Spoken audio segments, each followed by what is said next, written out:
So, I haven't posted live in a while. Um, my heart really is heartbroken. I'm just surprised I didn't hear about this story um, before today.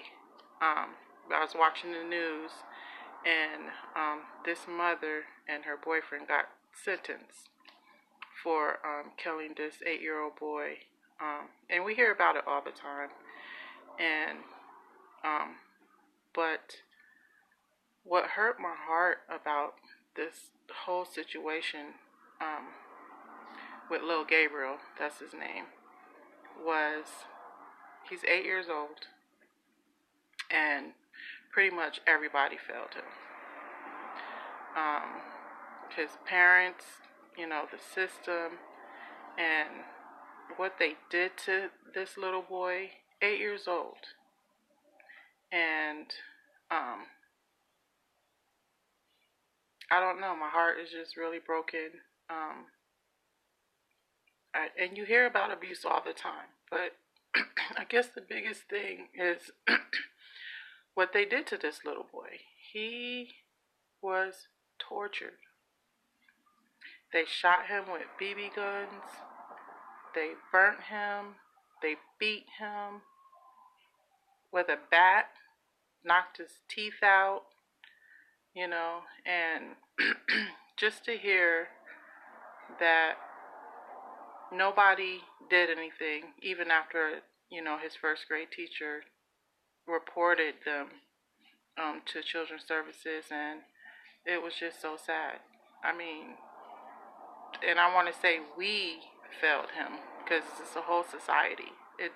It's like it doesn't take a village anymore. Like the village doesn't even matter, you know. And he just, I don't know. My heart is just broken because the stuff that they did to him, and you know, this was a mom and her boyfriend, and what's even more heartbreaking, it doesn't matter what your beliefs are, or none of that stuff. You shouldn't have that much hate. But their reasoning for torturing and killing this little boy, which I don't believe that they meant to kill him, but they definitely meant to torture him, was the fact that they said that they thought he was gay. 8 years old, and you have that much hate for your own son that you would do this to him. And I don't know. I don't understand no more why this is going on. Why would somebody even think about doing this to any kid, let alone your own son? Your own son. You would just do all this stuff to and not feel anything. Not feel anything.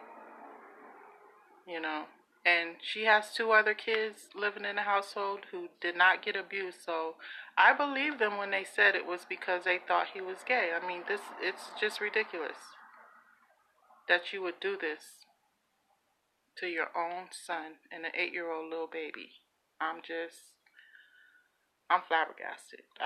I'm hurt. My heart is so heavy right now that I feel like nobody is doing anything about these kids out here. Nothing. The abuse, and I'm hearing so much about sexual abuse, torture, but this takes the cake right here. I mean, this really does. And for him to go through this, and one impact statement that I seen on the news, I don't know if it was a family member who said that this little boy loved his mom so much, had unconditional love for his mom, that he didn't tell anybody because she said not to. He just wanted to be loved by his mom, and she really, she let him down. Everybody let him down. And we need to do better. We really do. We really do. We need to do better. Where was somebody at for him? He couldn't defend himself, you know. And they tortured him, even before that day that, they beat him so badly that he died. I just want, I'm just glad that he's at peace right now, because I just can't imagine him, still suffering right now or feeling anything. So, I just had to vent a little bit because I'm really heartbroken right now, for this little boy and, his family and just society as a whole. Like, what are we doing? Are we turning our backs, turning our heads like we don't see anything? Because it was more than just a teacher, that seen this. Had to be, you know. But we got to do better. And that's all I got to say.